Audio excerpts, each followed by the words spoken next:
সমকোণী ত্রিভুজের সূক্ষ্মকোণদ্বয়ের পার্থক্য 12 ডিগ্রি হলে বৃহত্তম সূক্ষ্মকোণটির মান কত? এটা একটা সমকোণী ত্রিভুজ যেটার এইখানটাতে 90 ডিগ্রি কভার হয়ে গেছে, তাহলে বাকি এই কোণটা এবং এই কোণটা এর জন্য যোগফল কত? 90। ধরলাম এটা আমাদের বড় কোণ, এটা আমাদের কি কোণ?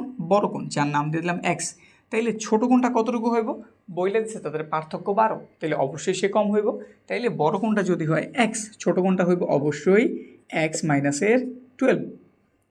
এই একটা কোণ যে হইতেছে আমাদের বড়, আর এটা আমাদের আরেকটা যে হইতেছে কি ছোট। এই দুজনের যোগফলে কি এইটার এটা না, মানে 90 ডিগ্রি। তো লেখা দেই এক্স প্লাস এক্স মাইনাসের 12 সমান কত ডিগ্রি? 90। এখান থেকে এক্স আর এক্স 2x হইল, এটা মাইনাস হইল, পাশে অবশ্যই প্লাস হয়ে যাব। 2x যোগ করলে কত পাওয়া গেল? 102। আমাদের তো এক্সের প্রয়োজন, 2 এই পাশে গুণ ওই পাশে গেলে কী হয়ে যাব? ভাগ। তো 2 দ্বারা ভাগ করলে কত পাওয়া যায়? 51। তাহলে বোঝাই যেতেছে আমাদের বড় যে কোণ তার মান কত? 51 ডিগ্রি। আর ছোট কোণটা যদি জানতে চাই তো বিয়োগ করে দাও, তাহলে কাজ শেষ।